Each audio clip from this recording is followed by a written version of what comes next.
অহা 14 ফেব্ৰুৱাৰী শনিবাৰে আমাৰ সৰ্বগাঁও প্ৰেছ ক্লাবৰ প্ৰথম ত্ৰিবাৰ্ষিক সাধাৰণ অধিৱেশনখনি আমি অনুষ্ঠিত কৰিম আৰু আমাৰ জন্মলগ্নৰে পৰা যিখন সমিতি আমি ইতিমধ্যে কাৰ্যভাৰ গ্ৰহণ কৰি আছিলোঁ সেই কমিটিখনে আমি এখন ডিজলভ কৰি পেলাই আমি নতুন কমিটি এখন তাত গঠনৰ আমি এটা চেষ্টা কৰিম আৰু এই উপলক্ষে আমি এখন স্মৃতি গ্ৰন্থ প্ৰকাশ কৰাৰ যোজনা কৰিছোঁ।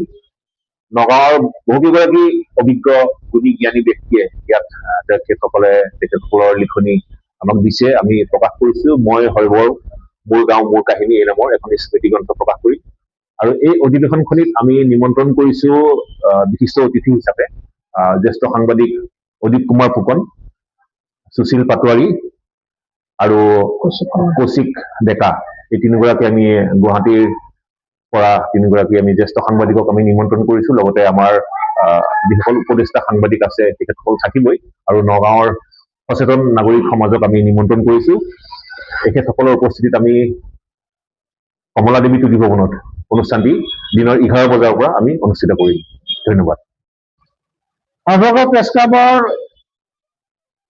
প্ৰথম ত্ৰিবাৰ্ষিক অধিৱেশন হ'ব আৰু শনিবাৰে হ'ব এইটো আমাৰ কমলাদেৱী টুডি ভৱনত দিনৰ 11 বজাৰ পৰা এইটো অধিৱেশনখন অনুষ্ঠিত হ'ব। ইতিমধ্যে এই সম্পৰ্কে আমাৰ সভাপতিয়ে মন্তব্য দিছে আৰু অধিৱেশনখনৰ মূল লক্ষ্যটো হৈছে এখন স্মৃতি গ্ৰন্থ প্ৰকাশ পাব সেইদিনাখন আৰু সেইটো উন্মোচন কৰিব গুৱাহাটীৰ জ্যেষ্ঠ সাংবাদিক আহিব, DY 365ৰ চিফ এডিটৰ আহিব আৰু ঈশান নিউজৰ নিউজ প্লাছক আদি কৰি গুৱাহাটীৰ পৰা তিনিগৰাকী সাংবাদিক জ্যেষ্ঠ সাংবাদিক আহিব আৰু নগাঁৱৰ যিসকল বৰেণ্য ব্যক্তি আছে সকলোকে আমন্ত্ৰণ কৰা হৈছে। নগাঁৱৰ শিক্ষানুষ্ঠান প্ৰতিষ্ঠানৰ মুৰব্বীসকলক আমন্ত্ৰণ কৰা হৈছে। এটা গাম্ভীৰ্যপূৰ্ণ অনুষ্ঠান হ'ব।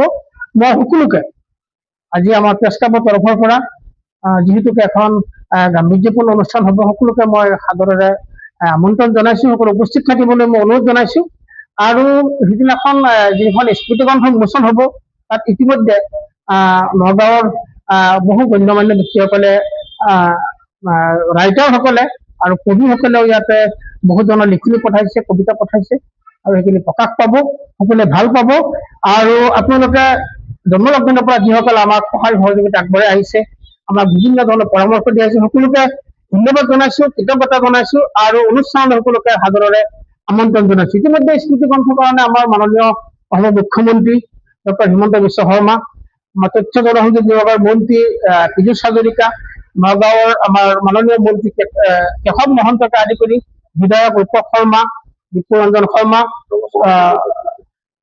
নুৰুল খুদা আৰু আমাৰ ৰহাৰ বিধায়ক শশীকান্ত দাস আৰু নগাঁও বিশ্ববিদ্যালয়ৰ উপাচাৰ্য ছাৰ, নগাঁৱৰ উপায়ুক্ত ছাৰ সকলোৱে আমাক শুভেচ্ছা জনাইছে আৰু শুভেচ্ছা পত্ৰ দিছে।